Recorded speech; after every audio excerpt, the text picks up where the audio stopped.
a ce soir. Donc, effectivement, comme l'introduction l'a dit, je vais vous parler d'archéologie et d'histoire sur un sujet que vous connaissez a priori bien, puisque vous le parcourez tous les jours, qui est la ville de Bourbon-l'Archambault.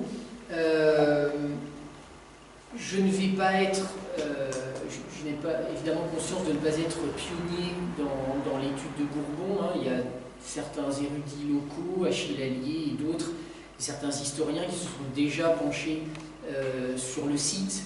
La communication de ce soir cherchera en revanche à vous montrer peut-être les pistes explorées par la recherche actuelle et nouvelle qui est en cours sur Bourbon, notamment dans le cadre d'un groupement de recherche que je co-dirige avec mon collègue Gabriel Roch, qui est présent dans la salle ce soir, qui comprend une trentaine de chercheurs venant de différents horizons, universitaires, d'opérateurs archéologiques publics, privés, d'administration, etc., et qui se penchent sur l'histoire des agglomérations du Val d'Allier, entre le IIe siècle avant Jésus-Christ, donc l'époque gauloise, et la transition entre le XIVe et le XVe siècle de notre ère, donc la fin du Moyen-Âge.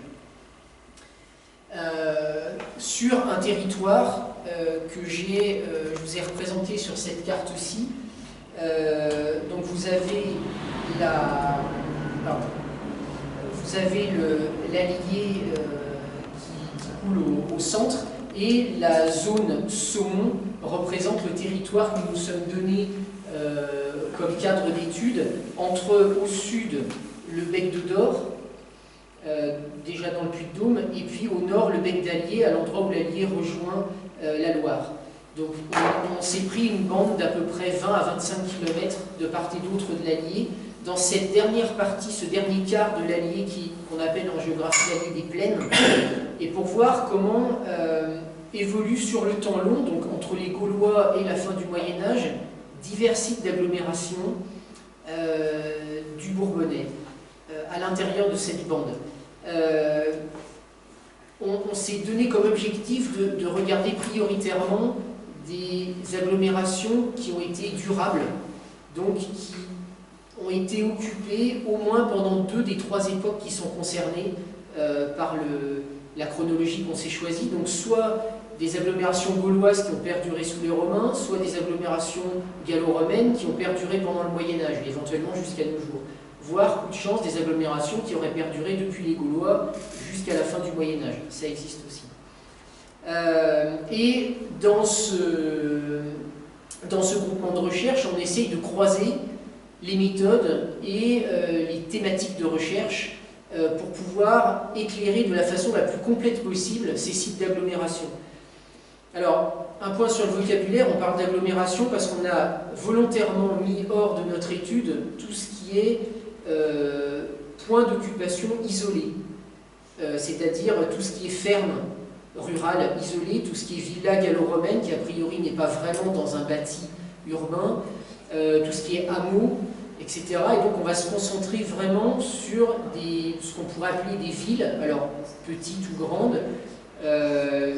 Je préfère le terme plus générique d'agglomération, donc des endroits où le bâti s'est concentré de façon substantielle et qui donnent une certaine forme de vie sociale. Donc il y a des institutions pour se diriger, il y a des modes de représentation politique, il y a éventuellement des bâtiments emblématiques, châteaux, monastères, murailles, etc.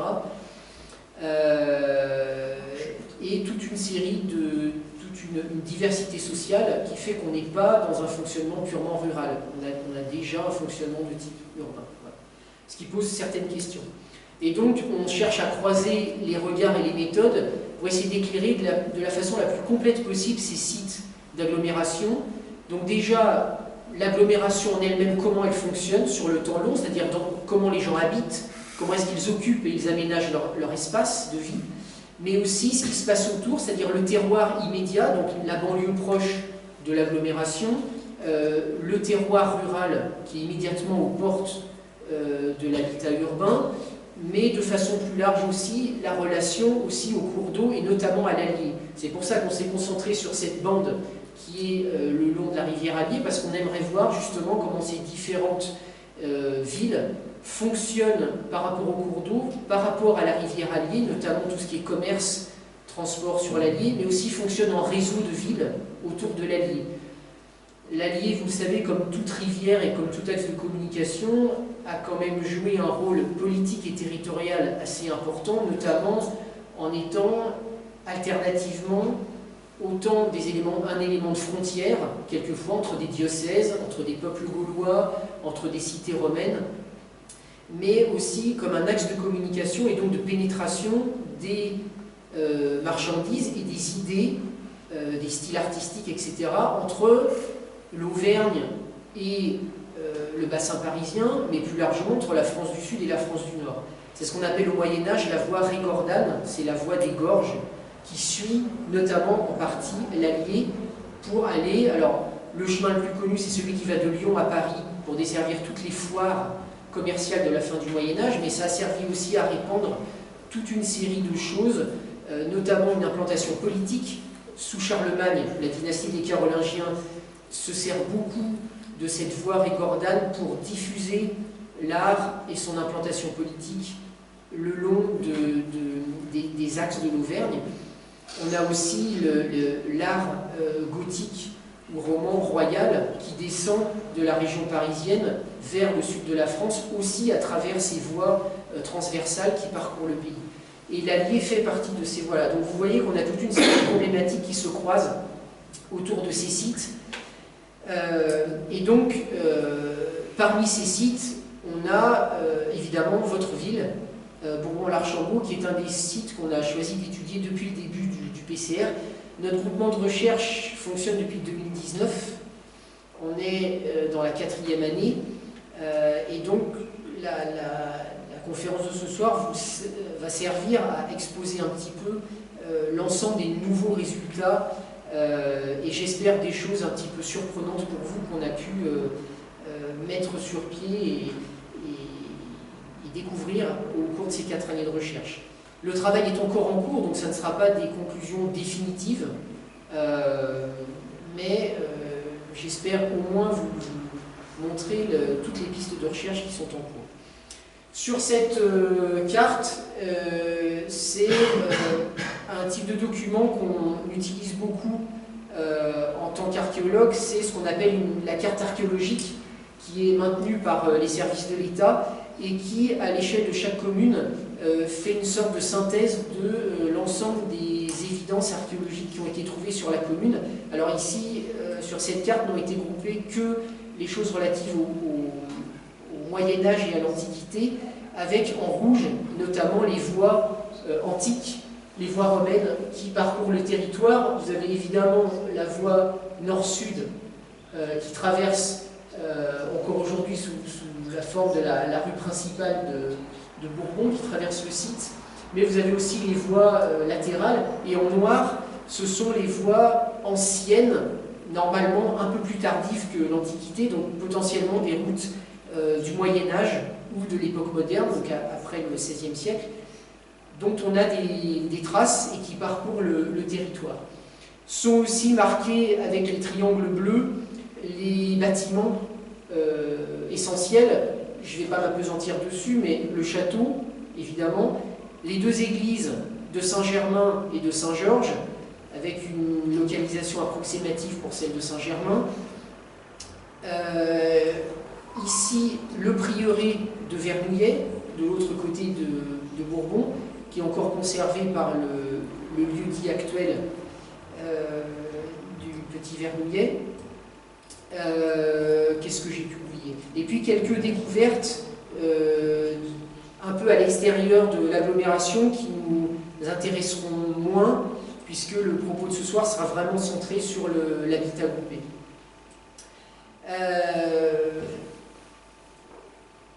Voilà, donc ça c'est le type de document dont on pouvait partir en 2019 pour comprendre un petit peu le Bourbon médiéval.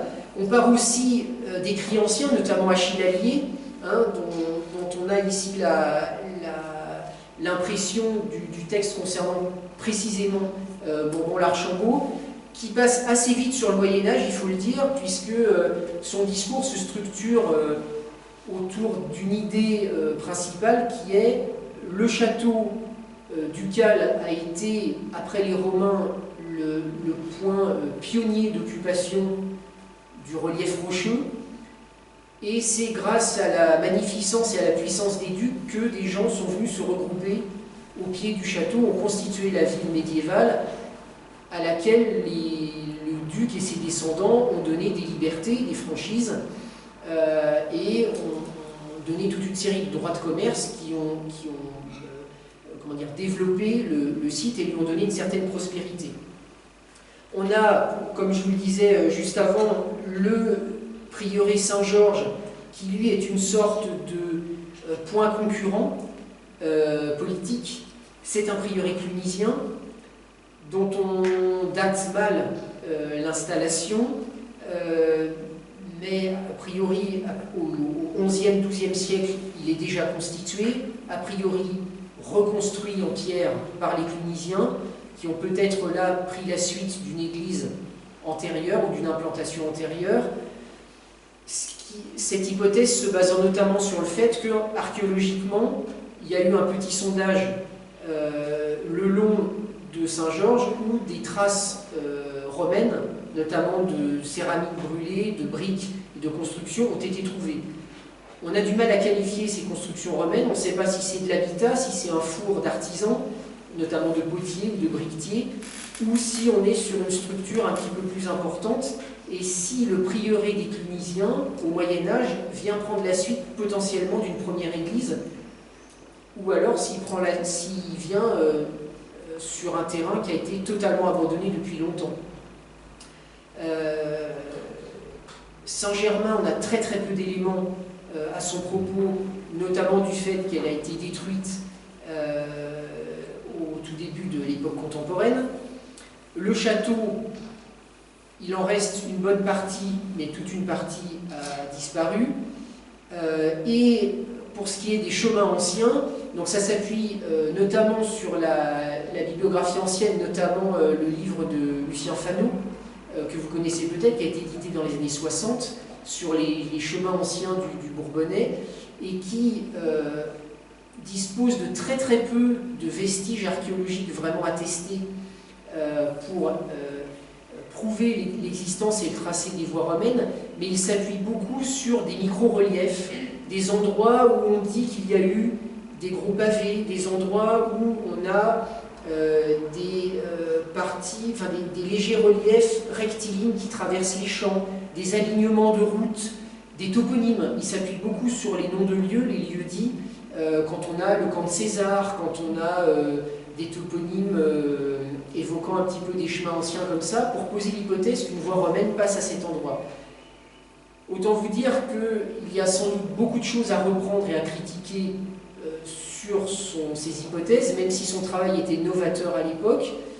Autour de Moulins, c'est notamment des choses qu'on a commencé à entreprendre archéologiquement grâce au travail de certains de mes collègues, puisque Moulins est aussi un site étudié par notre groupement de recherche, et où notamment on voit bien que les tracés de voies qui ont été donnés par Lucien Fanot, à certains endroits sont exacts, à certains autres endroits il faut les décaler jusqu'à quelquefois 200 ou 500 mètres de distance, et ça passe vraiment ailleurs, et on les trouve archéologiquement.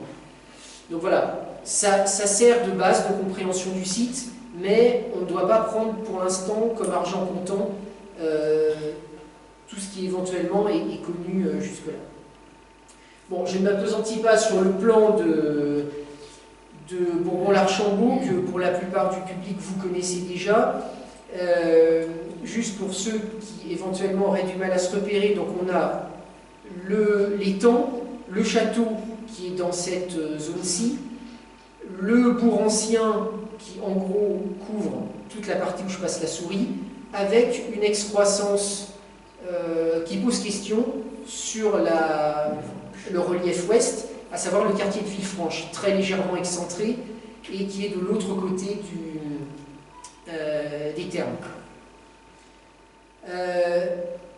Notre groupement de recherche s'attache évidemment à comprendre comment ce site, sur le temps long, se construit, notamment en allant voir comment il est aujourd'hui, et puis en essayant de le déconstruire, de le comprendre par les archives, les vestiges archéologiques, etc., en essayant de remonter le plus loin possible dans le temps.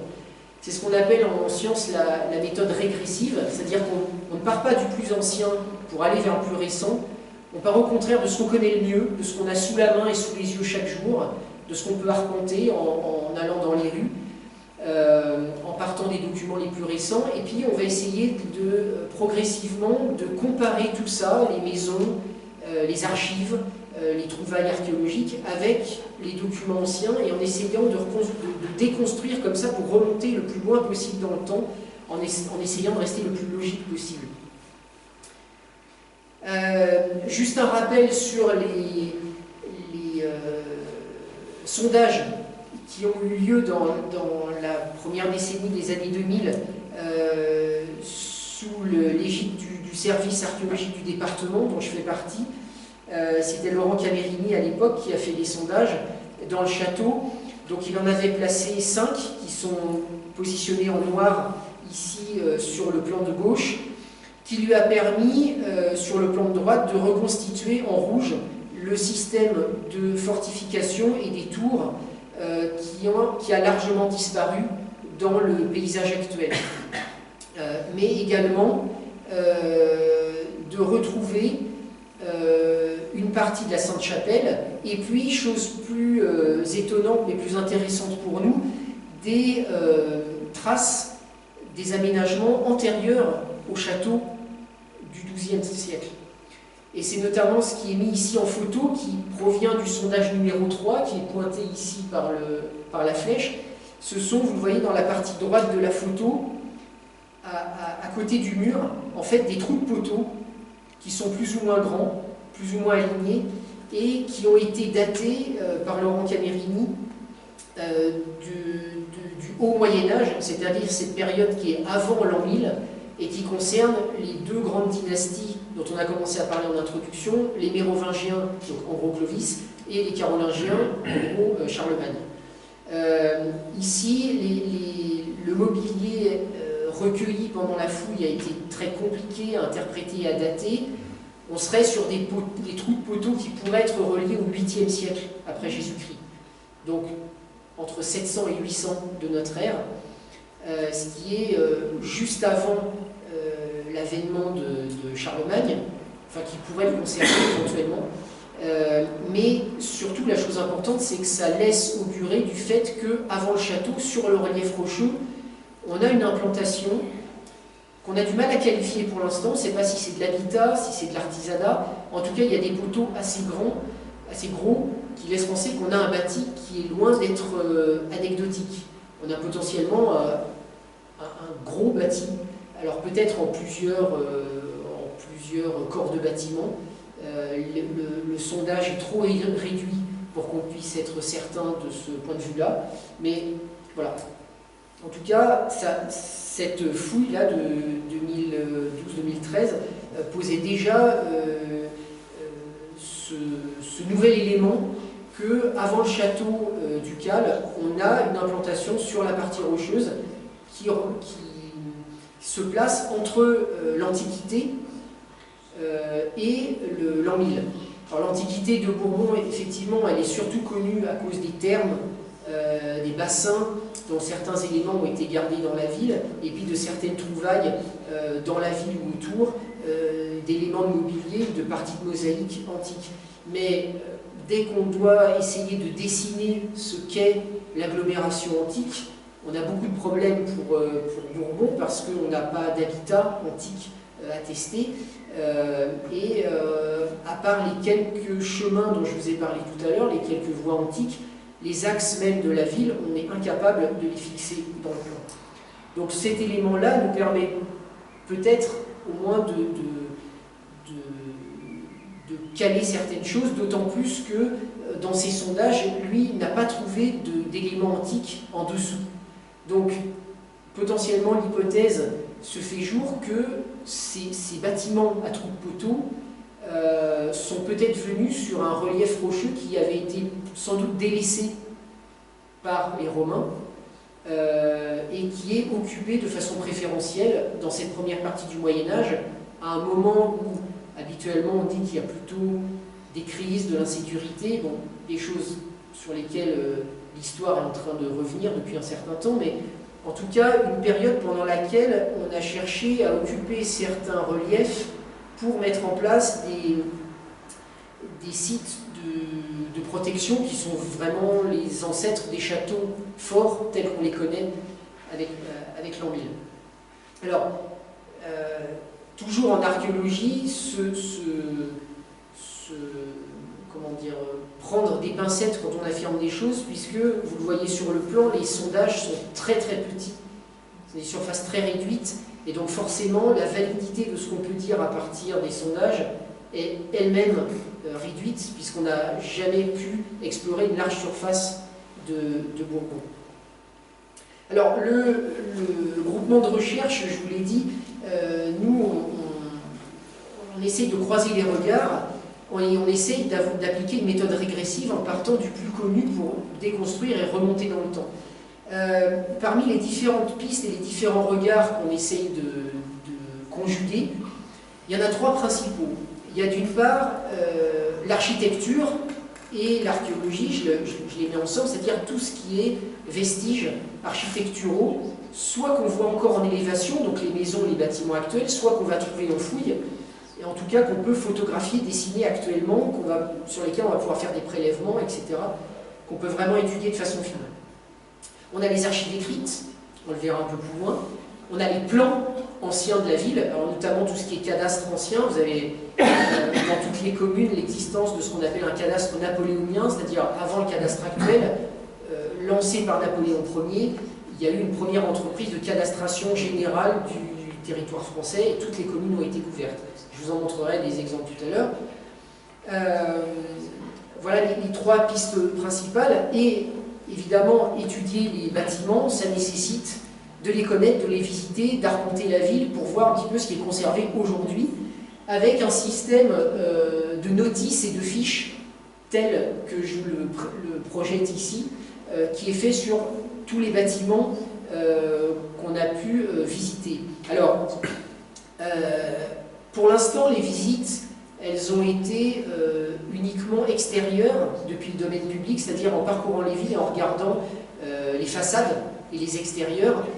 Nous n'avons pas pris pour l'instant de rendez-vous ou de contact avec des habitants qui éventuellement seraient à même de nous montrer des choses intéressantes dans les intérieurs, ce qui est notre but prochain, en fonction de ce qu'on aura vu sur les façades, de vérifier si dans les cours arrière, éventuellement les caves, les greniers, il y a des éléments anciens conservés. Alors ça peut être des fenêtres, des portes, des cheminées, des éléments de sol, etc.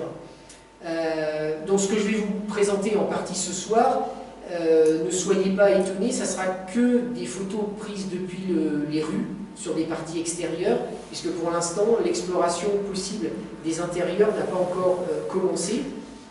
Cette conférence de ce soir est aussi l'occasion, si jamais les gens dans la salle sont évidemment sensibles à ce que je vais raconter et vous montrer, ou sont eux-mêmes preneurs éventuellement d'une visite experte de notre part sur des choses anciennes qu'ils auraient chez eux. Cette conférence est aussi l'occasion justement de vous sensibiliser aux pistes qu'on a pu découvrir jusque-là et à toutes les potentialités que l'architecture ancienne de Bourbon nous montre d'ores et déjà. Juste sur la carte générale de l'agglomération, les deux zones qui pour l'instant ont été visitées durant l'année 2019. Donc on avait commencé par le quartier de Villefranche qui était excentré, qui moi personnellement me posait question du fait justement de sa position excentrée, mais aussi de son plan assez particulier, comme vous le voyez, très orthogonal. Vous avez une grande rue de Villefranche, orientée nord-ouest-sud-est, et puis toute une série de ruelles qui partent vers le sud-ouest ou vers le nord-est de façon très perpendiculaire et qui dessinent des îlots relativement rectangulaires. On a visité quasiment tout le quartier en ayant repéré, c'est marqué ici en couleur, 3 éléments anciens. Alors quand je vais dire ancien dans tout le reste du discours, ça va être antérieur au 19e siècle. On a pris en compte le bâti du 19e et du 20e siècle, mais pour notre recherche, c'est effectivement un bâtiment qui est trop récent et qui la plupart du temps n'a pas montré d'éléments intéressants propres à nous guider dans notre lecture de la ville. Et puis au centre, on a pour l'instant visité toute la moitié sud, on va dire, du centre ancien, en délaissant, enfin on reste à la marge du quartier Saint-Georges. On a pris toutes les rues entre rue de la Paroisse et la place de Verdun, et en repérant là aussi parmi les façades différents éléments anciens. La légende colorée est ici, donc quand c'est orange, c'est fin du Moyen-Âge, rouge, c'est 17e siècle, et marron, on est dans le 18e siècle. Vous voyez qu'il y a quand même très peu de points qui pour l'instant sont anciens, mais on espère beaucoup dans la partie nord et au plus près du château avoir des éléments anciens qui viennent compléter ce panorama. Et donc je vais commencer par essayer de vous exposer un petit peu des façades qui ont pu nous marquer. Alors soit des façades devant lesquelles vous passez quotidiennement et vous n'avez pas forcément repéré les choses anciennes, soit des façades que vous connaissez, qui sont connues, qui sont parfois soit classées, soit inscrites. Mais mon but c'était un petit peu de montrer que malgré quelquefois les reprises un peu modernes, actuelles, ou voire des enduits un petit peu envahissants, on arrive à trouver des détails qui nous montrent qu'il y a une vie ancienne, enfin qu'il y a un bâti ancien encore très présent. Ici on est dans la rue principale, je pense que vous aurez reconnu le commerce. Sur toutes les diapos, j'ai pris le parti de ne pas mettre les adresses, ni les noms éventuellement des propriétaires quand on les a rencontrés, par souci de discrétion ou autre, pour éviter toute récrimination de la part des gens dont j'ai photographié les façades,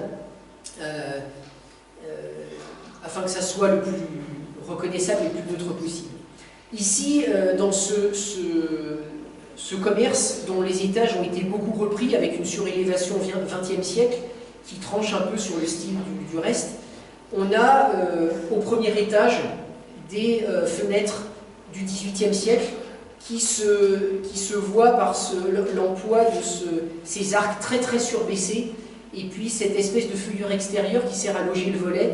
C'est quelque chose de très caractéristique qu'on a à partir de la deuxième moitié du XVIIIe siècle et qui ici pourrait montrer que ce bâtiment, malgré ses reprises XXe siècle, abrite une architecture plus ancienne. Alors évidemment, l'enduit nous cache sans doute beaucoup de choses, mais voilà.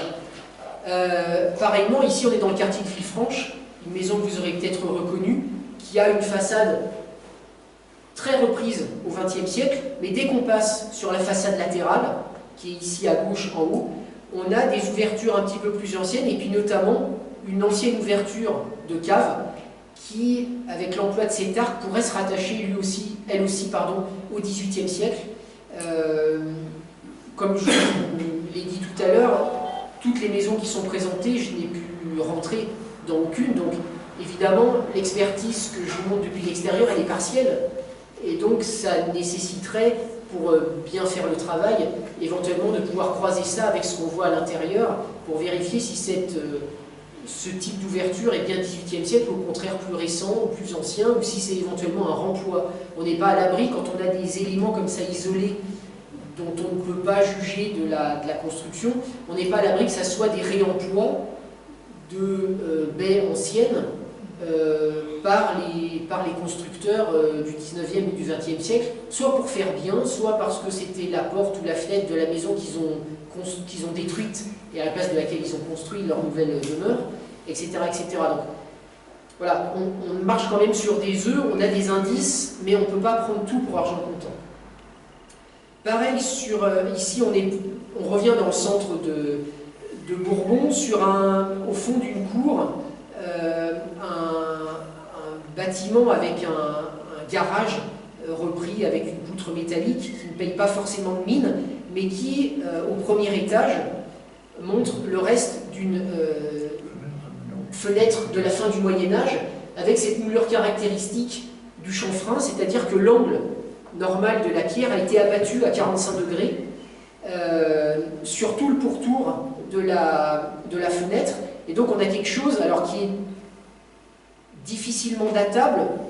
En gros, on est à l'échelle du siècle, ça peut être 14e ou 15e siècle, voire peut-être 16e siècle. En tout cas, voilà, on est dans cette transition de la fin du Moyen-Âge.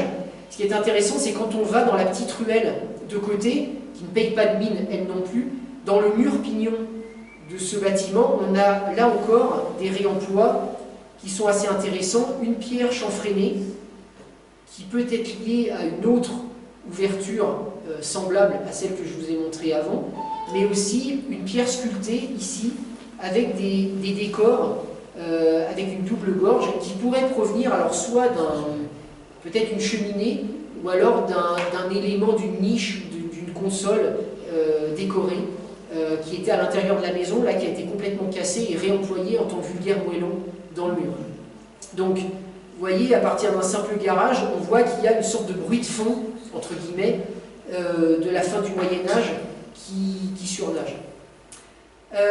Les constructions typiquement 19e siècle, évidemment, on en a beaucoup, alors certaines beaucoup plus cossues, comme cet immeuble-là, près des Thermes, qui est typique du Second Empire, mais aussi dans Villefranche, dans le quartier de Villefranche, d'autres maisons plus simples, mais assez soignées, avec, dans ce cas-ci, ce qui nous est très utile, une porte sculptée qui a un chronogramme, c'est-à-dire sur le linteau de la porte, on a littéralement sculpté l'année de réalisation, ici l'an 1835, ce qui nous donne évidemment un élément tout à fait utile pour pouvoir placer cette maison dans le temps quand on lit le quartier. D'autres constructions du 19e siècle qui gardent des remplois, là encore, remplois en plus à juger. Alors, entre le quartier à gauche, entre le quartier de Villefranche et le centre-ville, on a cette maison un petit peu isolée, c'est tout en haut de la rue des Trois-Maures, avec dans le mur pignon ce remploi d'une sorte de petite clé d'arc ou peut-être de chapiteau, on n'arrive pas bien à voir, qui est sculpté, alors qui a été renversé, évidemment, mais qui montre un décor de feuillage qui pourrait être 16e siècle ou 19e siècle. Ça peut être une imitation 19e siècle. Là, il faudrait pouvoir prendre une échelle et aller photographier d'un peu plus près. Un peu plus à l'ouest, toujours dans le quartier de Villefranche, cette maison qui paraît tout à fait 19e siècle, sur la façade principale, mais quand on va sur le côté, on a la présence de cette porte avec un arc en plein cintre, qui lui paraît beaucoup plus ancien, qui est entièrement muré, mais qui pourrait se rattacher à un bâtiment du 18e siècle, donc un siècle plus tôt. D'autres petites choses qui se cachent dans le bâti, là encore on est dans le centre-ville de Bourbon, vous aurez reconnu le commerce gourmand dans lequel vous faites peut-être vos courses de temps en temps, et qui a sur le côté de l'entrée commerçante deux éléments anciens, une porte là aussi couverte en plein cintre avec un arc fait en 3 pierres de taille régulière qui semble être datable du XVIIIe siècle, ce que pourrait confirmer l'espèce d'œil de bœuf, le jour ovale, qu'il y a juste au-dessus, qui est sculpté de façon un petit peu gaudronnée, comme ça qu'on appelle, c'est-à-dire comme une imitation de velours, avec comme des petites vagues le long du cadre, qui est assez caractéristique du XVIIIe siècle. C'est aussi confirmé par la lucarne qu'on a juste au niveau du toit, qui pourrait être dans ses grandes lignes une lucarne XVIIe siècle, sauf que de part et d'autre du pignon, de la partie triangulaire, on a ce petit retour horizontal du toit, et puis surtout un côté très sec et très dépouillé des deux jambages, avec ces petites coquilles d'escargots en bas, qui sont assez caractéristiques des lucarnes de la transition 17e-18e siècle, ici plutôt 18e siècle quand même. Donc voilà, vous voyez quelque chose, si on n'y fait pas attention, qui peut se révéler à notre regard quand on passe devant les bâtiments. Alors le XVIIIe siècle, c'est aussi des choses parfois qui sont hors maison, hors demeure. C'est notamment là dans le quartier de Villefranche, sur la place du Champ de Foire, au sud de cette place, ce portail qui a au-dessus des deux jambages des formes assez caractéristiques de la deuxième moitié du XVIIIe siècle. On aime beaucoup ces formes un petit peu ésotériques. Alors il est possible que ça soit un réemploi, là encore, mais a priori j'ai l'impression que c'est quand même un portail potentiellement du XVIIIe siècle pour une maison bourgeoise qui était sur le bord de Villefranche. On remonte dans le temps, du bâti XVIIe siècle. Là, on est dans la rue de la Paroisse, si je ne me trompe pas, avec cette petite maison qui est à l'écart, qui est en angle de rue, et qui montre cette porte XVIIe siècle, assez caractéristique, avec cet arc qu'on appelle en anse de panier. La clé de l'arc qui est pendante, c'est-à-dire que vous voyez que la base de la clé descend un petit peu plus bas que l'arc, avec un écu très très stylisé, très simplifié ici, et puis surtout sur le côté, les bases de l'arc retombent sur des sortes d'impostes, c'est ces petites parties sculptées en saillie, qui sont assez caractéristiques du XVIIe siècle. Le reste des pieds droits a lui aussi une très petite moulure qui reste caractéristique du style qu'on a au XVIIe siècle. Donc là, potentiellement une maison de ce siècle-là. Pareillement, à la sortie sud-est de Villefranche, du quartier de Villefranche, cette dernière maison avant le virage en épingle à cheveux, avant le virage en S, pardon, qui termine le quartier, on a cette façade très reprise, mais qui montre quand même une porte d'entrée assez caractéristique, ici qui semble être quand même plutôt XVIIe siècle, avec cet écu central, et puis ce jour ovale qui est au-dessus, sans décoration, qui rappelle beaucoup ce qu'on voit dans certaines fermes du XVIIe siècle de Saône-et-Loire et du Bourbonnais, quand on a des laboureurs un petit peu aisés qui veulent se signaler dans le paysage et qui veulent souvent faire un mur de clôture un petit peu guindé, un petit peu plus recherché. Ils utilisent ce type de porte au XVIIe siècle. Cette datation est d'autant plus, à mon avis, solide que sur la façade arrière, quand on passe dans la cour arrière de ce même bâtiment, on retrouve une porte similaire qui donne dans la cour arrière, et les fenêtres du premier étage, notamment celle qui est juste au-dessus, ont un format plutôt carré qui laisse penser qu'on est possiblement sur une fenêtre d'époque sans moulure, mais qui est assez caractéristique du XVIIe siècle, qui dérive des fenêtres médiévales, mais qui serait faite au XVIIe siècle. Les bâtis de la fin du Moyen-Âge, certains sont assez caractéristiques et assez visibles. Alors, celui-ci, vous le connaissez, hein,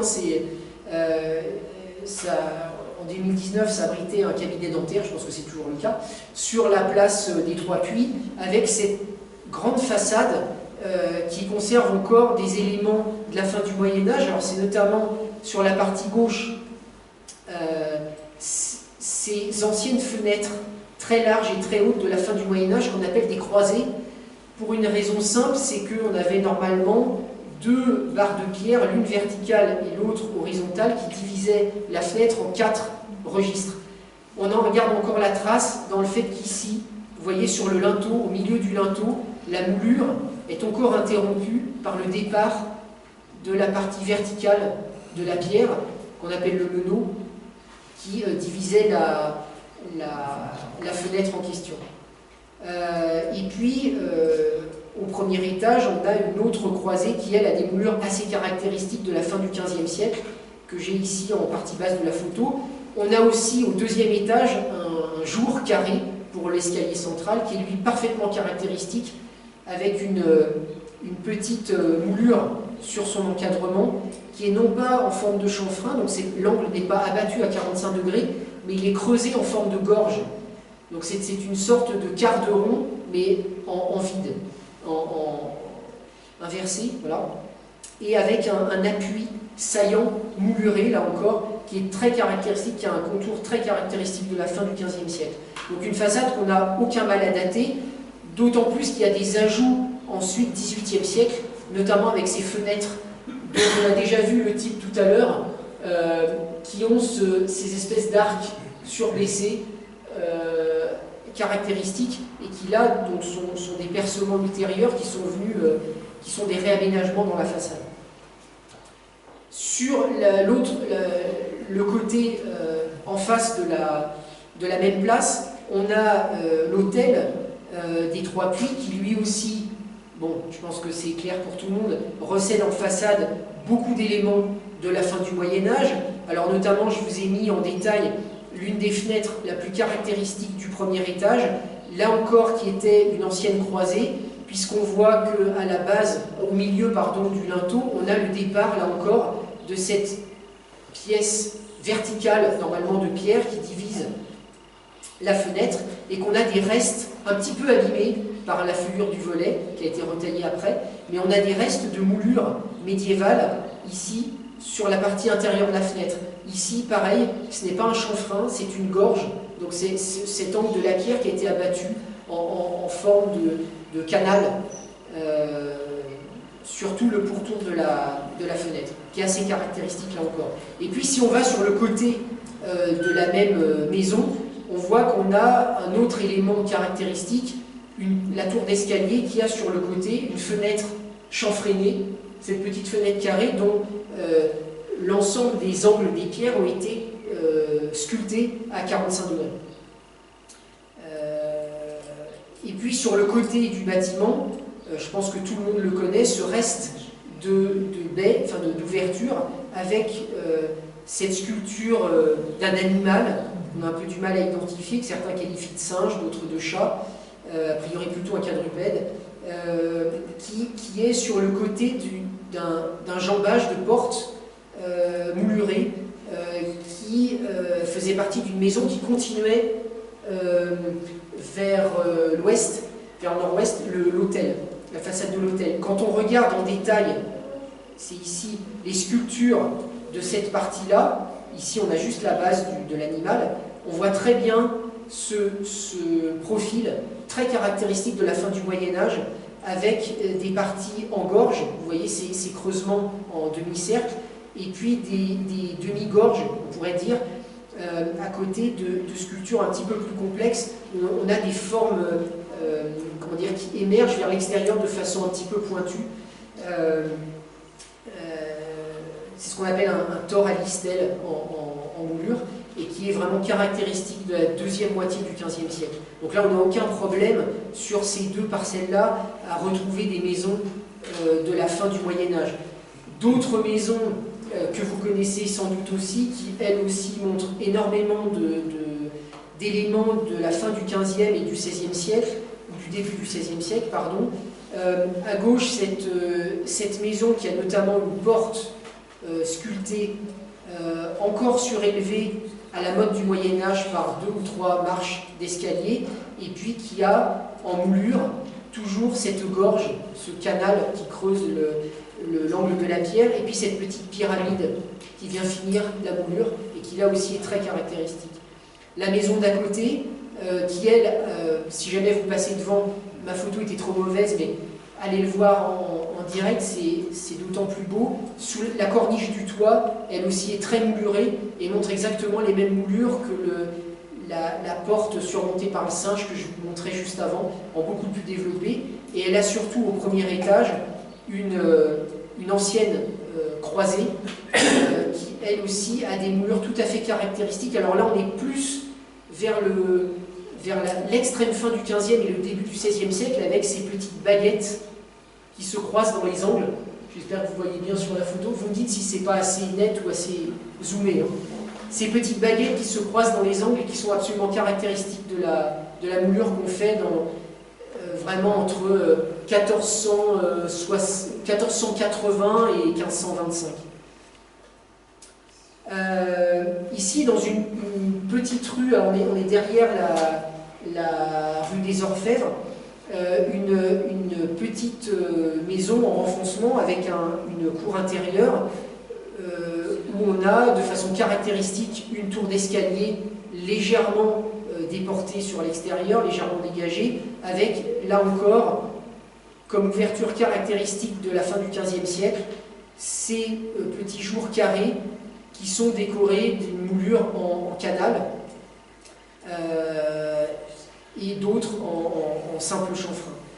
Avec cette forme de la tour d'escalier, pour un escalier à vis, qui est caractéristique de ce qu'on fait dans le dernier quart du Moyen-Âge, où les escaliers ne sont plus rampe sur rampe comme on faisait avant, mais on les magnifie, on fait vraiment des escaliers à vis sur noyau, et puis on les met quasiment hors œuvre, comme on dit en architecture, c'est-à-dire ils sont saillants sur la façade, parce que ça devient un élément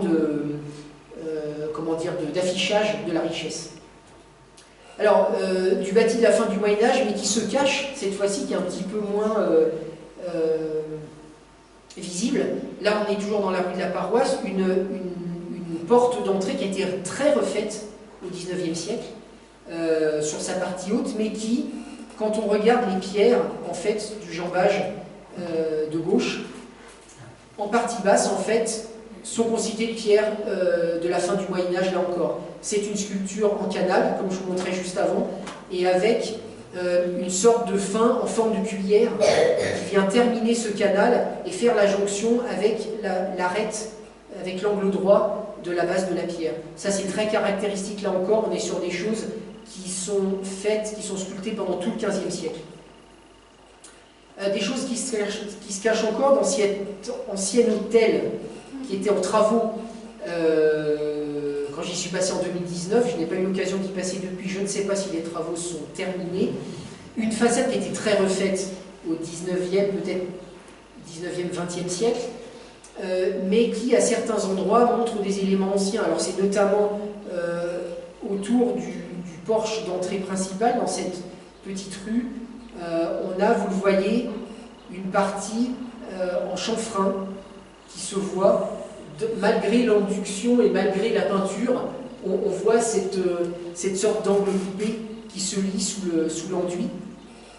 Et puis sur la façade latérale, quand on passe sur la petite ruelle, on a une façade latérale qui là encore a été très reprise, mais qui au rez-de-chaussée montre la présence d'un petit jour, là encore chanfreiné, de la fin du Moyen-Âge, qui pourrait correspondre à une cave ou un premier niveau de rez-de-chaussée ou de demi-sous-sol qui pourrait être, là encore, 15e siècle. Et puis sur quelque chose d'aussi connu que le logis du roi, qui montre la façade de belles fenêtres de l'époque moderne, principalement fin 17e et 18e siècle, qui était très refait. La littérature historique est assez précise là-dessus. On a au niveau du sous-sol, enfin des soupiraux du rez-de-chaussée, en fait des formes qui là encore rappellent des choses de la fin du Moyen-Âge, c'est-à-dire un arc surbaissé, mais surtout des jambages qui sont là encore avec un angle abattu à 45 degrés, un chanfrein, et avec une fin de moulure. Là, c'est photographié en plongée, avec quasiment cette petite forme en cuillère, comme je vous le montrais tout à l'heure, qui a été très érodée ici, à cause du grès, mais qui pourrait montrer le réemploi ou la présence de pierres d'ouverture de la fin du Moyen-Âge à la base de ce logis du roi. Donc là encore, c'est une visite intérieure qui va sans doute s'imposer pour nous, pour essayer de préciser ces choses. Et puis là, on est autour de la place de la rue des Orfèvres, dans deux maisons que je vous montre pour finir, ce panorama de l'architecture, deux maisons qui recèlent là encore en façade des éléments de la fin du Moyen-Âge. Alors on a pour celle-ci, qui a été bien enduite et bien remise en état, au premier étage, cette fenêtre avec ce qu'on appelle une traverse, donc une pièce de pierre horizontale qui vient la recouper et qui donc crée une forme de demi-croisée. Les croisées, c'est ces fenêtres dont je vous parlais tout à l'heure, divisées en 4 registres par une croix de pierre à l'intérieur. Là, c'est comme si on n'avait pris que la moitié de ces croisées. Et donc on a ce qu'on appelle une demi-croisée, ce qui est beaucoup fait aussi à la fin du Moyen-Âge, jusqu'au début du XVIe siècle, jusque vers 1530, on peut avoir des fenêtres comme ça. Ici, on est plutôt précoce, donc on est plutôt 1480, 1500, avec, là encore, vous le voyez, c'est une moulure qui est en forme de canal, de gorge. Donc on a creusé l'angle de la pierre en forme de demi-cercle. Et puis, jusque sur la traverse, vous voyez qu'elle est moulurée de la même manière. On a, ça ne se voit pas trop sur la photo, mais la moulure se termine par un arrêt net et une petite forme bombée. Puis là encore, j'ai un peu de mal à dater, il faut que je trouve des comparaisons en Bourgogne, mais on a un appui saillant, mouluré là encore, qui est très très caractéristique de la fin du XVe siècle. Donc vous voyez quelque chose qui se date finalement assez bien. Et puis, dans la même rue, une autre maison. Quand j'y suis passé, le rez-de-chaussée était refait de façon un petit peu moins heureuse, mais ce qui compte surtout, c'est à gauche de la porte d'entrée, de la fenêtre du rez-de-chaussée, on a cette petite fenêtre carrée, devant laquelle vous êtes peut-être passé pendant longtemps sans le voir, qui a sur les 2 pieds droits, pareil, cette forme en canal, mais surtout une forme beaucoup plus développée à la base, qui semble terminer ce canal par une autre partie moulurée un petit peu plus complexe. Alors, c'est très érodé, donc j'ai un peu de mal à dater, mais potentiellement, sur la présence de ce seul canal et de ce que je crois lire de la moulure, on est potentiellement sur quelque chose qui peut être 15e siècle, mais qui peut aussi remonter éventuellement à la fin du 14e siècle. Donc c'est potentiellement, pour l'instant, la fenêtre la plus ancienne que j'ai vue dans Bourbon, l'Archambault, fenêtre médiévale pour un bâtiment domestique. Je ne suis pas sûr de moi, la fenêtre a été très reprise, donc il faut être très prudent, mais on y reviendra tout à l'heure, cette partie-là, autour de la rue des Orfèvres, nous pose une vraie question historique. Ici, c'est pour vous montrer le deuxième type de source qu'on emploie beaucoup dans notre groupement de recherche, c'est l'exploitation des plans anciens. Et ici, c'est le cadastre napoléonien dont je vous parlais tout à l'heure, c'est ce type de plan cadastral équivalent à notre cadastre actuel, mais qui a été levé pour Bourbon-l'Archambault et pour toutes les communes de France durant tout le XIXe siècle. Chaque commune a eu... la date de réalisation n'est pas la même pour chaque commune, mais ici, j'ai mis le centre de Bourbon. Vous reconnaissez la zone du château, avec encore marqué la Sainte-Chapelle, ici. Et puis la partie du plan qui concerne l'ensemble des rues qui structurent encore aujourd'hui le centre ancien. Les annotations que j'ai mises dessus, on y reviendra plus tard, c'est des lectures géométriques que je peux faire sur le plan. Notamment toutes les zones qui sont entourées de couleurs là, et qui ont un numéro, un chiffre, pardon, ou un numéro dans un cercle, ce sont des zones dans lesquelles je vois que la structuration des parcelles est un petit peu différente et souvent est très, voire trop géométrique, trop régulière. Alors c'est notamment le cas, vous voyez par exemple pour cette zone 9 en noir, vous voyez que la division est très très régulière, très géométrique, avec une sorte de limite intérieure qui sert peut-être de colonne vertébrale à cette division et qui nous fait penser que cette zone-là pourrait être une sorte de lotissement, d'opération de lotissement. Alors, quand on parle de lotissement, souvent les gens voient les lotissements un peu Bouygues qu'on a dans nos campagnes et qui défigurent un peu nos paysages depuis une bonne trentaine d'années, pour certains.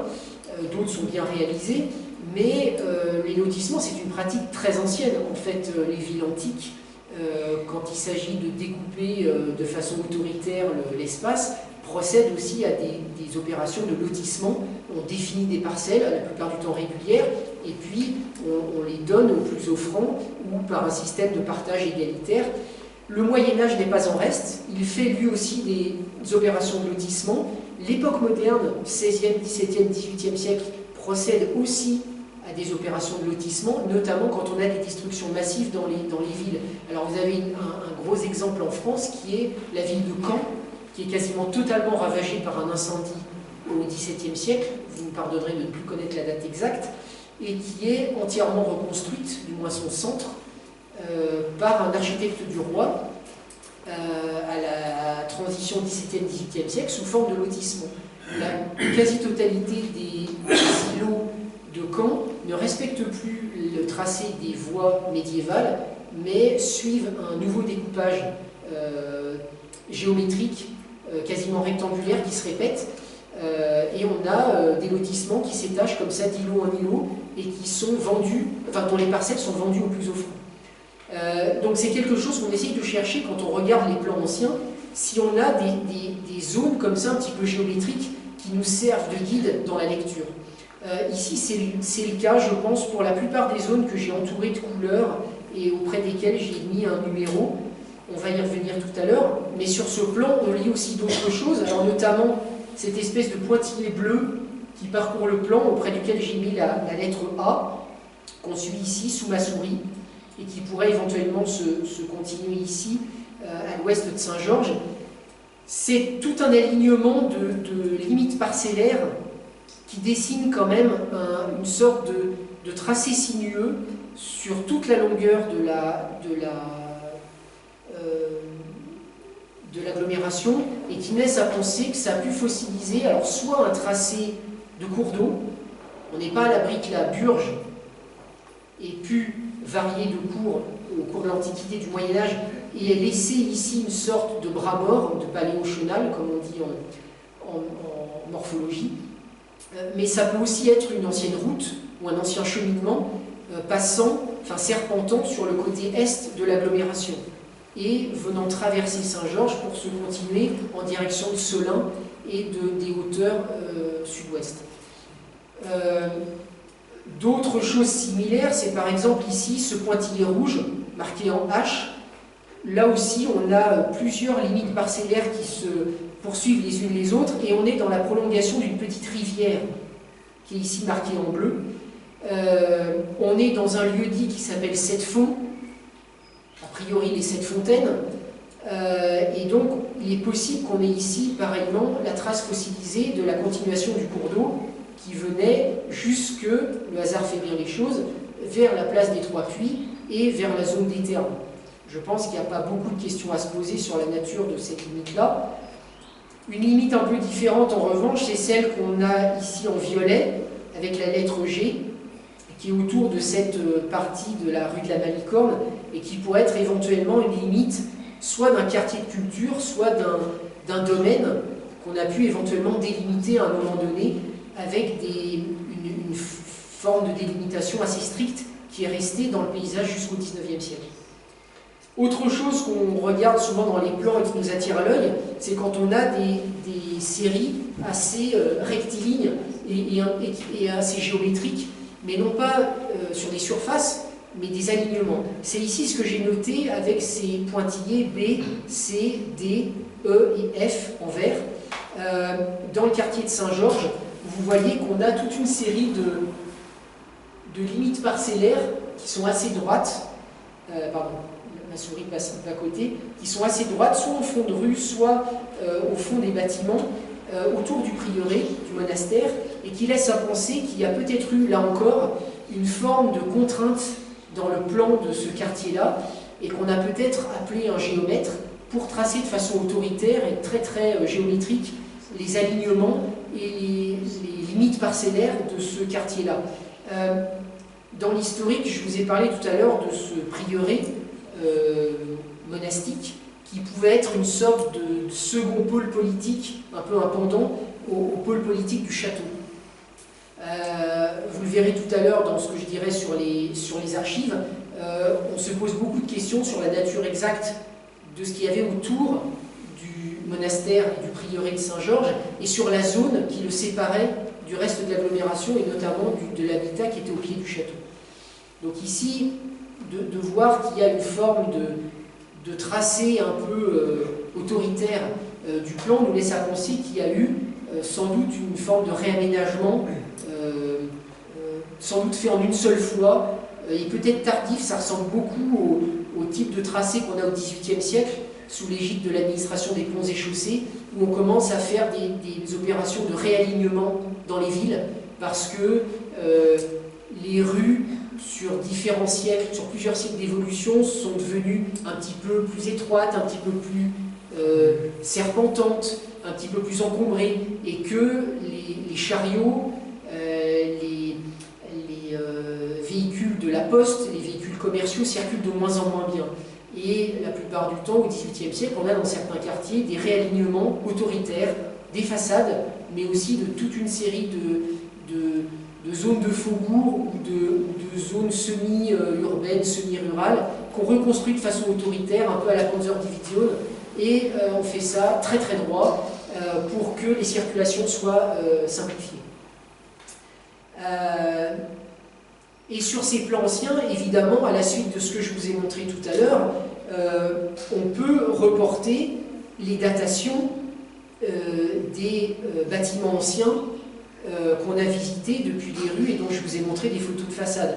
Alors c'est ici ce que j'ai mis avec une légende colorée. En jaune, orangé, c'est toujours les bâtiments de la fin du Moyen-Âge. En rouge, on est sur le XVIIe siècle et en marron, on est sur le XVIIIe siècle. Et vous voyez que ce qui est intéressant, c'est quand on croise les zones de lotissement qu'on a vues sur le plan avec la datation des bâtiments qu'on a aujourd'hui.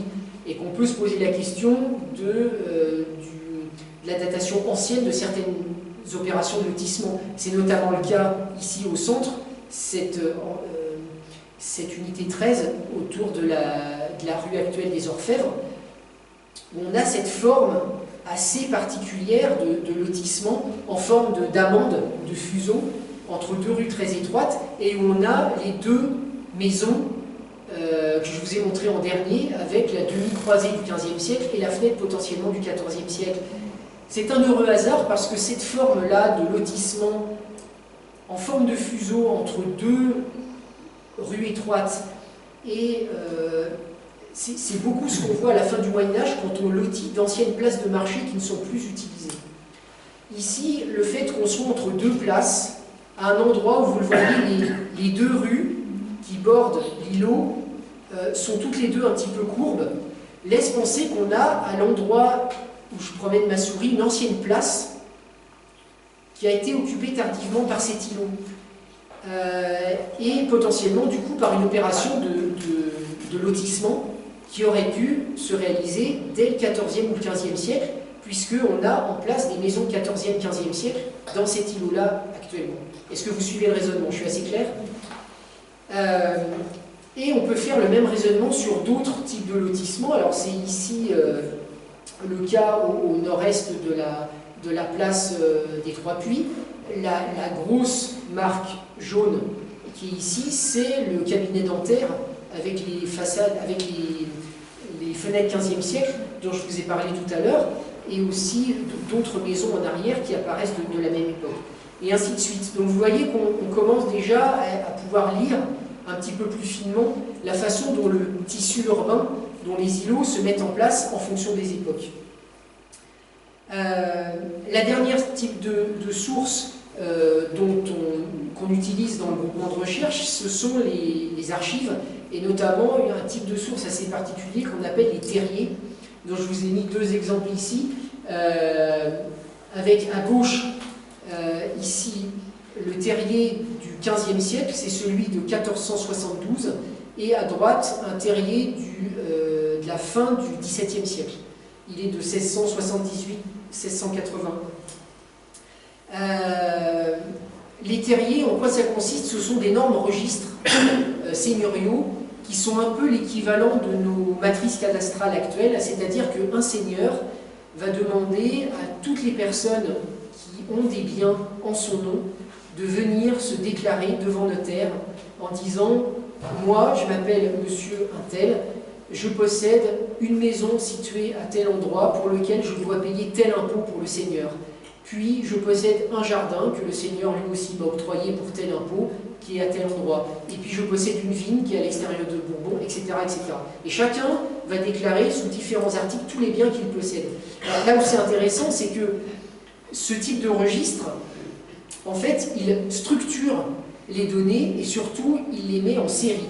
Alors là, je vous ai mis un exemple du terrier de 1472 qui concerne un bien à Villefranche. Alors, si vous n'êtes pas, pour ceux qui ne seraient pas familiers de ce genre d'écriture, vous allez me faire confiance, mais ça, c'est toujours structuré de la même manière. Vous avez dans la partie jaune l'état civil de la personne qui est en train de se déclarer. Ici, vous avez Mestre, donc Maître Martin Vigier, habitant de Bourbon. Voilà, j'ai lu les mots qui étaient sous ma souris. Vous avez quelques petites considérations juridiques qui ne nous intéressent pas trop. Vous avez ensuite, là où c'est bleu, la description sommaire du bien. Alors ça commence toujours par « c'est à savoir », ici, ing pour un, petit, jardin, assis, s, donc dans, Hortz, Pifot, qui est un nom de lieu, en fait, du quartier de Villefranche. Et puis ensuite, il continue, contenant une copée de terre, ou environ. D'ailleurs, il donne, en fait, la surface de son jardin. Une copée de terre, c'est une unité de surface, c'est ce qu'on peut couper en un jour. Et ensuite, toute la partie verte, en fait, ça va d'autant plus nous intéresser, ce sont les voisins du bien en question. Parce que, comme il n'y a pas encore de nom de rue, ou très peu, on va positionner les biens les uns par rapport aux autres. Et donc, la personne en question va dire que son jardin, il est tenant, c'est le premier mot, donc il tient, il voisine, de vers orient, c'est-à-dire vers le soleil levant. Il tient à quoi? Au jardin de Mestre, Jehan, Vialet. Voilà. Et ensuite, il continue de vers midi, donc au sud, il va tenir à la terre de Gilbert Raquet. Et puis il continue vers l'ouest, et puis vers le nord, il nous donne les quatre voisins comme ça. Et à la fin de l'article, à chaque fois, on a, c'est ce qui est souligné en rouge ici, les impôts. Ce que la personne va devoir au seigneur. Et ici, donc, c'est à mon dit seigneur le duc, il doit chacun donc chaque année, 2 deniers tournois et une demi-boisselée d'avenne. Donc un demi-boisseau d'avoine, c'est ça qu'il dit, c'est la partie de l'impôt qui est payé en nature, et puis il doit 2 deniers tournois. Deniers tournois, ça veut dire c'est la monnaie frappée à Tours. C'est pas qu'on utilise la monnaie de Tours à Bourbon, c'est que la monnaie tournois s'est imposée dans le royaume de France au fur et à mesure du Moyen-Âge, et à la fin du Moyen-Âge, ça devient la monnaie de référence. En fait, tous les livres de comptes rédigent leurs dépenses et leurs recettes en deniers tournois. C'est devenu la monnaie royale. Donc, vous vous imaginez bien que quand on a toute une série d'articles déclarés comme ça, en fait, on a un système spatial qui se révèle à nous. C'est ce que j'ai schématisé sur le côté, c'est-à-dire que vous avez au centre le bien que la personne vient confesser. Donc ici, c'était le petit jardin. Et puis, les différentes couleurs autour, c'est les confronts, les voisins, que successivement, l'article va énumérer. J'ai mis effectivement l'orientation vers le nord, puisque nous, on fonctionne avec une orientation vers le nord, qui n'est pas celle du Moyen-Âge, le Moyen-Âge étant orienté vers l'est, qui est la direction du soleil levant, qui est la direction de la résurrection. C'est pour ça que les églises sont orientées, ont leur abside vers l'est, et ce qui explique que dans les articles, jusqu'au XVIIIe siècle, la première direction qui est donnée, c'est de vers orient, vers l'est, et que tous les plans faits au XVIIe, XVIIIe siècle portent toujours vers le haut de la feuille, l'est, et non pas le nord, ce qui a tendance à nous troubler quelquefois quand on n'est pas habitué. Mais malgré ce petit détail, vous voyez bien qu'on a tout le système spatial de chaque bien qui est ainsi décrit. Et que quand on le met en série, quand on va pouvoir confronter les différents articles les uns avec les autres, on va pouvoir essayer de restituer l'ensemble de la structure spatiale du lieu qu'on est en train d'étudier. Bon, j'ai une pièce qui a posé problème, c'était, je vous montrais en fait le tableau d'exploitation du terrier, pour vous montrer Mais donc voilà, en fait, au final, le type de figure qu'on peut en tirer, pardon,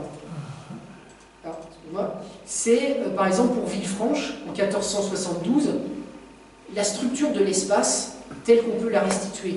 Donc vous avez, alors là j'ai simplifié les choses, j'ai mis le nord vers le haut du plan, ça vous pouvez lire de façon quasiment naturelle on va dire, avec quelques repères évidents. La grande rue de Villefranche, qui d'après les indications du terrier est-ouest, alors que dans le plan actuel, si vous regardez le cadastre, en fait elle est nord-ouest-sud-est.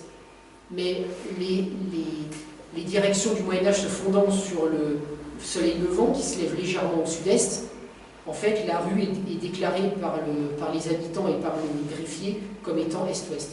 Vous avez l'étang de Bourbon, donc l'étang du château, qui est au nord-est du quartier, et puis vous avez ensuite toutes les ruelles, les chemins et les rues qui se structurent perpendiculairement ou parallèlement à cette grande rue. Alors, je ne vais pas vous faire le détail de l'ensemble parce qu'on en aurait pour 2 heures, mais j'ai reporté le nom de ces chemins et aussi de certains lieux emblématiques comme les puits.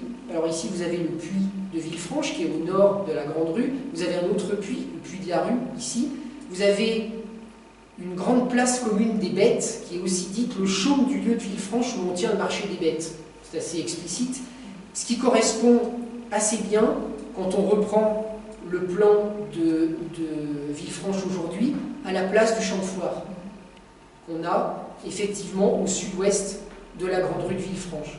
La grande rue de Villefranche étant celle qui est dans le terrier appelé la grande rue et qui est l'axe structurant en fait. Et puis j'ai mis en ocre en fait les noms de lieux qui sont cités par le terrier. Dans l'article que je vous montrais tout à l'heure, on avait le nom de lieu des hors pifots, donc les hors pour hortus, les jardins en fait, pifot sans doute du nom des tenanciers de ces jardins-là, que j'arrive à resituer sur le côté nord-est du quartier. Donc à la transition entre le quartier de Villefranche et l'étang et la ville de Bourbon proprement dit. Et puis dans les détails, 2 choses qui nous surprennent. 1, la mention de murs de la Villefranche, de murailles de la Villefranche. On voit en différents lieux que j'ai pointé en rouge, ici autour de l'habitat. Vous voyez sur FS sud, ouest, nord et est, qui montre vraiment que le quartier de Villefranche avait ses propres murailles. Mais qu'il a aussi eu 2 états successifs de murailles, puisqu'à certains endroits, on parle de l'ancienne clôture du lieu de Villefranche, qui est explicitement en ruine, au moment où on rédige le terrier en 1472. Ce qui veut dire que les murs de Villefranche décrits en 1472 sont sans doute déjà un 2e état. On a également, toujours dans la prolongation de ces murs, en direction de la ville, on a ce qui est appelé par le terrier une barrière avec une porte de Villefranche. C'est-à-dire qu'on a vraiment une porte qui ouvre dans la muraille en direction de la ville et qui donc permet de fermer ce système de muraille pour isoler Villefranche du reste. Bon, c'est déjà assez surprenant en soi.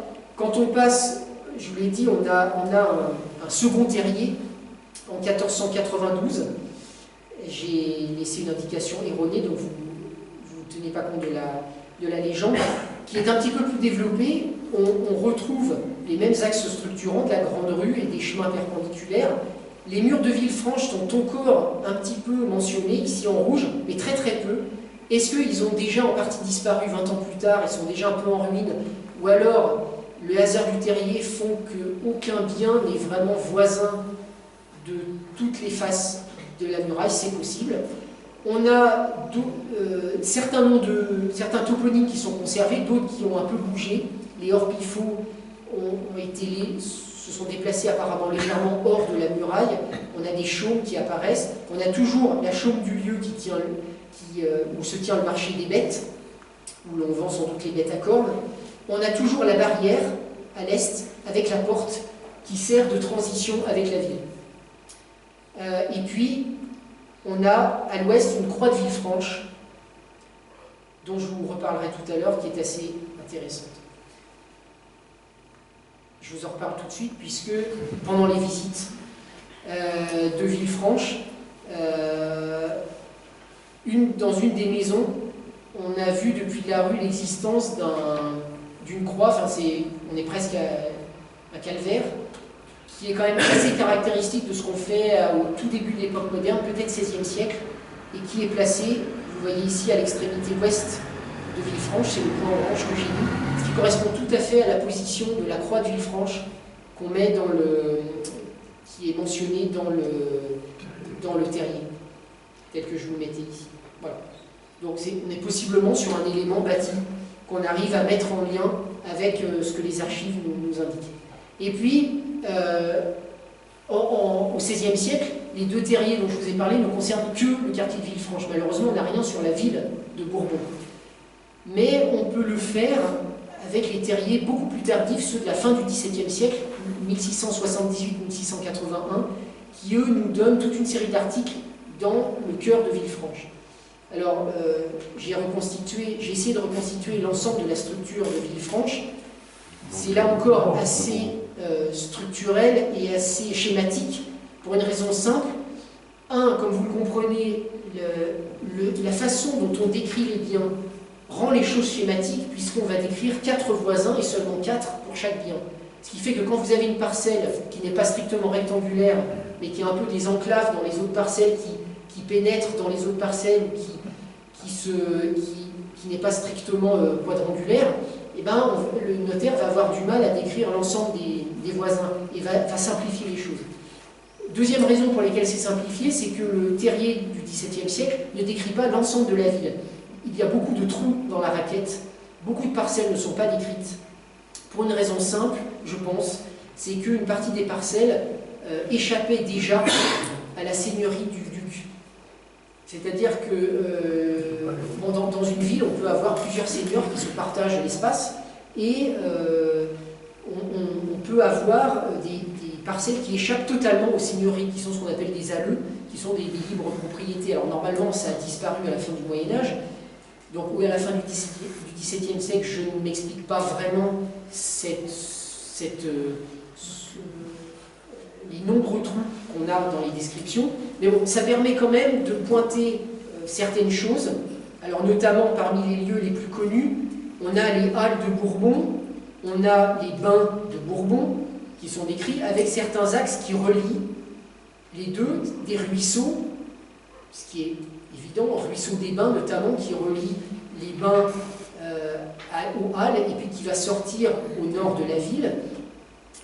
On a l'étang de Bourbon avec la zone du château, une grande porte du château qui ouvre vers le nord. On avait un débat justement avec Benoît Marouzet sur l'emplacement de cette porte et sa nature par rapport à ce que les autres sources nous indiquent. On a également des descriptions sur le terroir proche de Bourbon. Alors là, ça nous intéresse, donc tous les terrains et les chemins qui sont qualifiés, qui sont dits près et au-dessus du château. On a des moulins extérieurs, comme le moulin Barret, qui doit correspondre au moulin Barrier des toponymes actuels, le moulin Cachet. On a des croix, les croix de mission. On a certains noms de lieux qu'on reconnaît, le terreau de Malicorne, qui correspond à l'une des rues actuelles, rue de Malicorne, et puis un lieu-dit encore conservé avec une fontaine. On a pareillement le lieu de Sept-Fonds qu'on a vu tout à l'heure sur le cadastre napoléonien. On a le quartier de Saint-Georges, etc. etc. Et parmi ces choses-là, deux détails assez surprenants. D'une part, on a la mention de porte. Une porte à l'est, la porte de Souvigny, qui ouvre, bien évidemment, en direction de Souvigny, vers le lieu-dit Pied de Fourche, et potentiellement une chapelle Saint-Pierre qu'on a à l'extérieur, à l'est. À l'ouest, on a logiquement une porte de Villefranche qui doit donner en direction de la barrière de Villefranche, que je vous montrais immédiatement avant, qui était sur la face est du quartier de Villefranche, qui se trouve ici. Est-ce que je suis assez clair jusque-là? Là-dessus, c'est bon. On a logiquement les chemins tendant de Bourbon à Villefranche, qui sont entre les deux éléments. On a, troisième chose, une barrière de Saint-Georges. À l'équivalent de ce que j'ai reconstitué pour le quartier de Villefranche, on doit avoir un système de délimitation, voire de fortification particulier à Saint-Georges, qui le délimite et qui le sépare du reste de la ville. Le terrier, malheureusement, ne donne aucune indication sur la nature de cette délimitation. Est-ce que c'est simplement une levée de terre, une palissade en bois, une barrière maçonnée en pierre? On ne sait pas. Toujours est-il que ça sert vraiment de limite et qu'on a un vrai lieu-dit pour délimiter l'implantation de certaines maisons. On a un vrai lieu-dit près de la barrière de Saint-Georges, c'est-à-dire qu'on a quelques biens qui sont dits situés près de la barrière de Saint-Georges. Voilà. En revanche, malgré l'existence de ces portes, la chose très étrange, c'est qu'on n'a aucun mur, aucune muraille de fortification qui est mentionnée.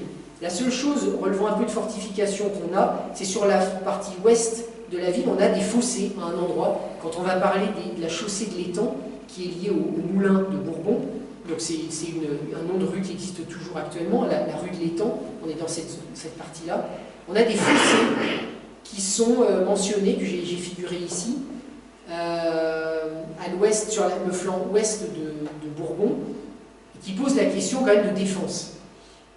Si on a des fossés, a priori, on est plutôt dans un dispositif de défense lié à des murailles. Sauf que les murailles n'apparaissent jamais, même dans cette partie-là, même pour les biens qui sont collés aux fossés.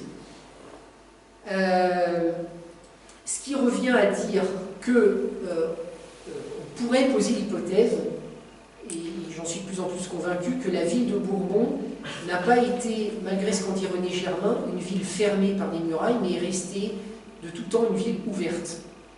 Alors vous allez me dire comment ça se peut puisqu'on a des portes. Ça ne sert à rien d'avoir une ville ouverte puisqu'on a des portes. Alors, dans l'histoire urbaine du Moyen-Âge, ce n'est pas du tout quelque chose d'incohérent. On a des villes aussi importantes que Milan ou Bologne en Italie, qui au XIVe siècle encore n'ont aucune muraille et ont simplement bâti des portes à des endroits stratégiques, là où venaient les routes importantes. Des portes qui sont toutes seules dans le paysage, mais qui marquent de façon emblématique le circuit de la ville. C'est comme si chez vous, vous ne posiez au bout de votre jardin que le portail qui sert à faire rentrer la voiture et que vous ne mettiez pas de barbelés ou de murs autour pour interdire l'accès. On est dans cet état d'esprit-là. Alors, à quoi ça sert? Il faut voir que l'espace au Moyen-Âge, il n'est pas forcément, comment dire, conçu, lu et vécu de la même manière que nous.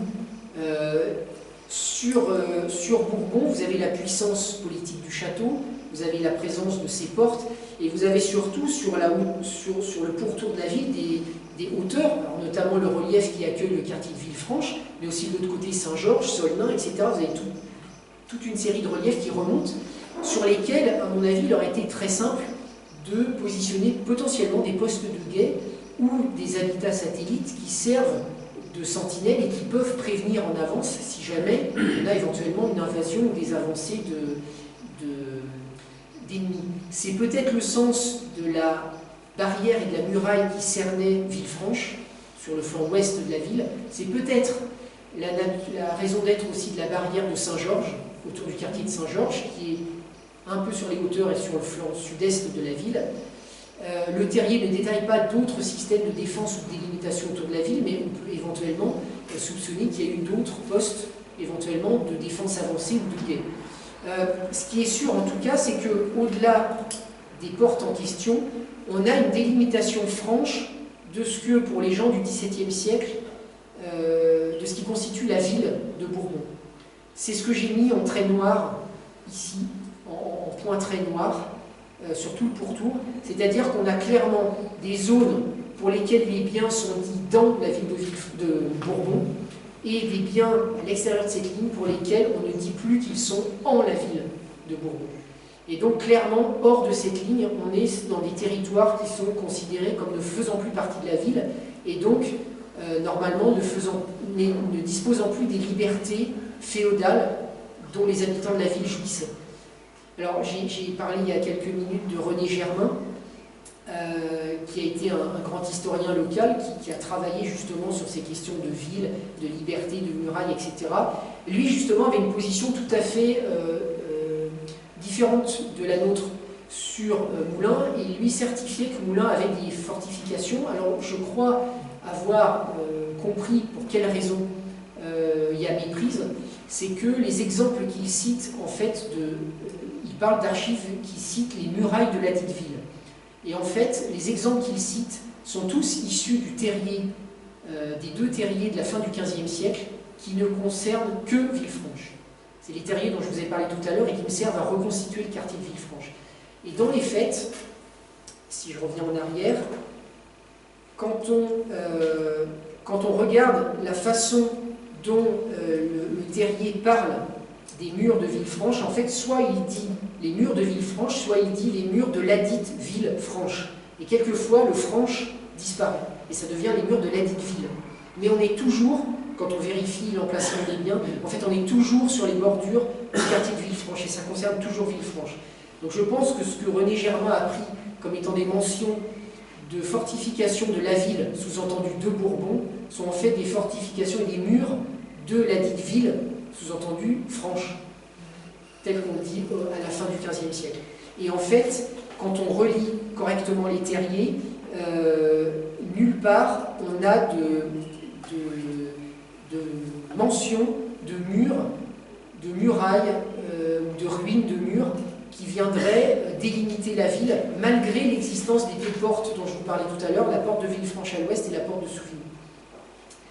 Donc je suis de plus en plus convaincu qu'on a affaire à une ville ouverte, d'autant plus que, alors parmi les sources annexes qu'on peut utiliser, il y a la source littéraire du roman de Flamenca, que vous connaissez peut-être, qui est un roman médiéval du XIIIe siècle, qui parle de Bourbon-l'Archambault et qui normalement est situé à Bourbon. Les études littéraires portant sur ce roman montrent que l'auteur connaît le site, il décrit quand même certains points du paysage qui sont assez particuliers, et lui-même, pendant tout le récit, ne mentionne aucun mur de défense de la ville. Il mentionne les murs du château, mais aucun mur de défense de la ville. C'est une autre pièce à mettre, à mon avis, à l'actif de cette absence de muraille. Comme j'ai été très bavard, je vais abréger pour la fin de l'exposé. Parmi les choses un petit peu croustillantes, étranges ou insolites que le terrier permet de mettre en exergue, on a également la dénomination précise de l'ensemble des ruisseaux ou des bras de ruisseaux qu'on a. Alors selon qu'ils sont entre les bains et les halles, ils vont s'appeler ruisseaux des bains, mais une fois sortis de la ville, ils vont devenir la rivière descendant des moulins, aussi appelée rivière de la Burge à l'époque. Ils deviennent aussi, entre les moulins et le premier pont, les ruisseaux descendant du moulin vers le pont en question, etc., etc. Ils deviennent à certains endroits les ruisseaux descendant des avaloirs, sous-entendu des moulins de Bourbon, donc ces espèces de grands aménagements qui permettent de regrouper les eaux de l'étang pour actionner de façon efficace les roues des moulins. Le seul pont que le terrier mentionne, c'est ce pont au nord de l'agglomération, pont de Fuste, de Fus. Alors, donc, le nom est assez étrange, ils le mettent avec une majuscule. On a une place devant, qui est également appelée place devant le pont de Fuste. Je pense que le nom provient de l'appellation ancienne des bois, le Fuste qui a donné les futaies, les hautes futaies, basses futaies, mais aussi les fustainiers, c'est-à-dire les fabricants de tonneaux de bois au Moyen-Âge. Donc, pour l'instant, on ne sait pas exactement à laquelle de ces 2 activités le pont est raccroché. C'est peut-être un signalement du fait que ce pont est en bois et non pas en pierre, avec... Je ne suis pas très sûr de cette hypothèse-là. Voilà, le terrier permet aussi de replacer les boucheries de Bourbon. Il est en revanche beaucoup plus évasif sur la localisation de la chapelle Saint-Germain en centre-ville, qui est une chapelle, je vous l'ai dit tout à l'heure, enfin vous le savez, pour la plupart d'entre vous, qui a été détruite, qu'on ne connaît plus, qu'on a un peu du mal à situer, qu'on situe habituellement un peu au sud-est du château, dans l'environnement proche des moulins, de la rue Neuve, etc. Ici, la place de Saint-Germain et la chapelle attenante est vraiment très difficile à situer par rapport aux articles du terrier. Il est possible qu'elle soit même à l'est du ruisseau des Bains. Donc c'est pour ça que j'ai mis en pointillé, je ne me prononce pas pour l'instant et il faudra confronter avec d'autres sources. Voilà. Et parmi les choses insolites aussi, on a toute la partie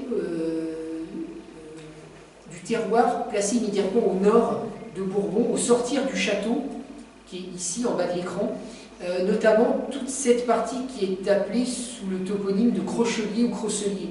Alors, il y a visiblement dans le paysage une croix de Crochelier qui est très très connue et emblématique à l'époque, qui sert de repère pour des chemins, des biens, etc. Plusieurs biens sont dits proches de la croix de Crochelier, etc.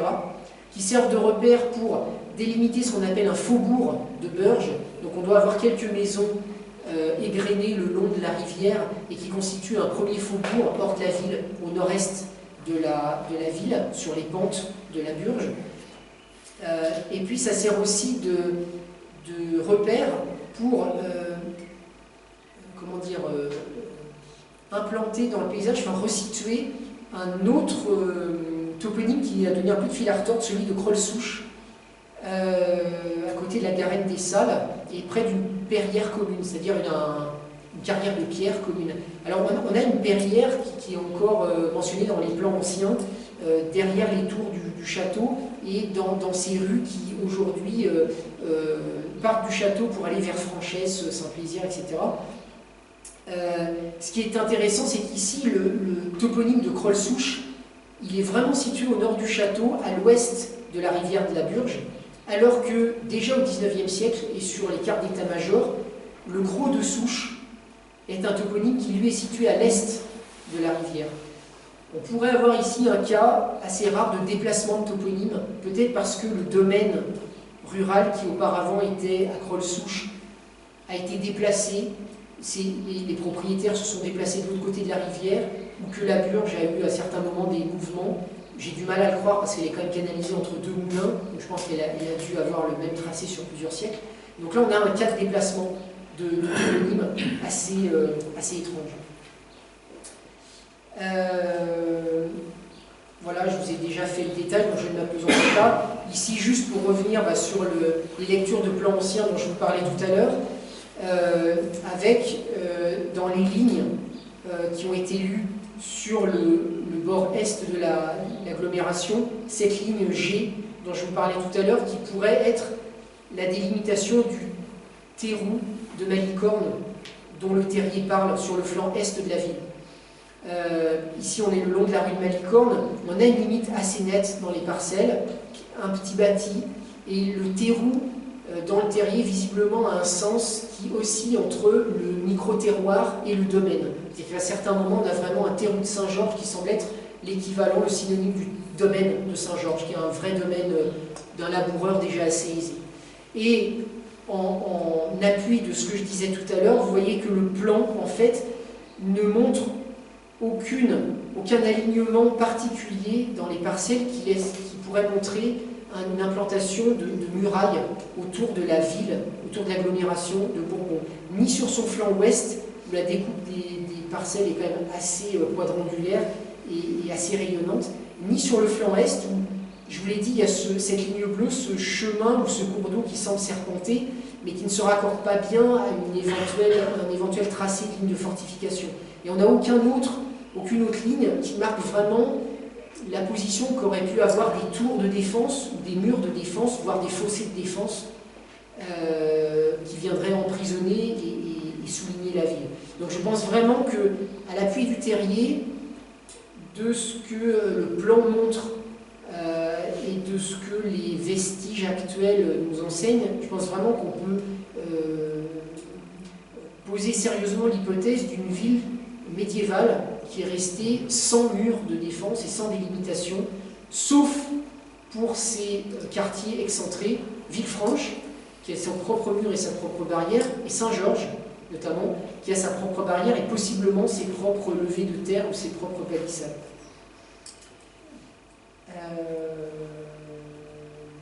Voilà, et donc, juste pour finir, le parallèle qui est fait avec, sans doute vous le connaissez, la représentation de l'ancienne carte de Cassini, qui est établie sur les XVIIe et XVIIIe siècles, mais réalisée au XVIIIe, dessinée au XVIIIe, pour laquelle Bourbon est figuré avec 1, 2, 3, 4, 5 tours et un schéma vraiment de muraille. Alors il faut faire attention et ne pas prendre argent comptant ce ce type de signalisation parce que dans la légende de la carte de Cassini, en fait, ça, c'est la signalisation pour une ville, même si elle n'a pas de défense. Tout ce qui est ressorti de la catégorie politique de la ville est signalisé comme ça. Ce qui est de la catégorie des bourgs sera signalé autrement et les hameaux seront signalés autrement. Donc même si Bourbon n'a pas de mur, on peut avoir eu cette signalisation, ça ne dit